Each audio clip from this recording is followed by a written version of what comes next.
Masarap palang pumunta rito sa Ugbo ng Bukawi, Bulacan. 50 pesos, imagine, 50 pesos.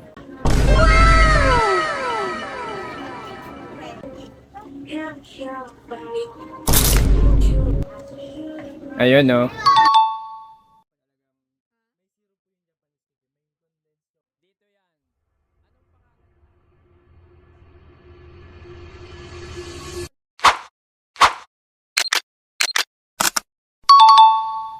Andito naman tayo ngayon sa Wagashi Japanese cake.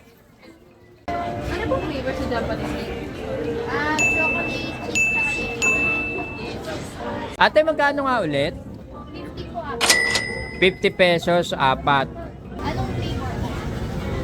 Magkaiba siguro. Cheese na lang po. Assorted na lang, assorted. Dito yan. Anong pangalan nga?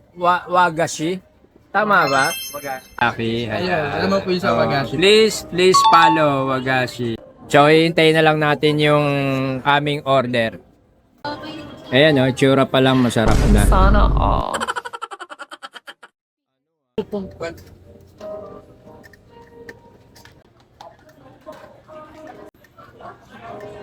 And then, ito naman yung kanilang takoyaki.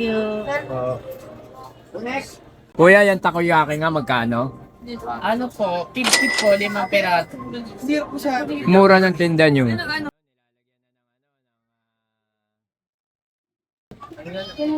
Ano ba?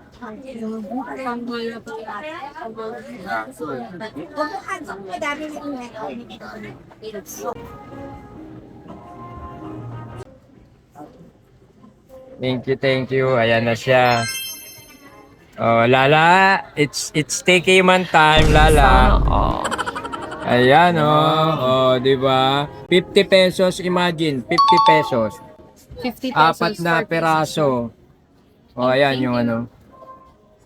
Di ba? 50 pesos, apat na peraso. Yung syrup niya, eto, ano tawag dito, kuya?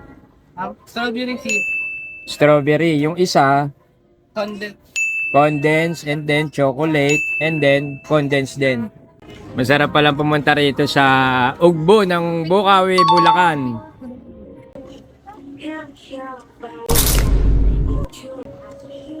Ayun, no.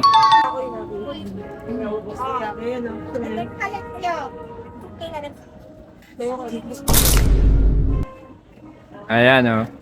Parang feeling nasa Japan ka lang, ha? Oishi. Okay, thumbs up, thumbs up. Okay. Dito lang yan, Wagashi.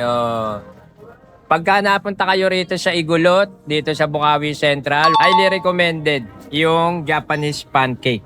Ayan, tsura pa lang, masarap na. Okay, kuya. Shout out ka. Thank you. Last word. Thank you po. Okay, thank you. Lalo po na.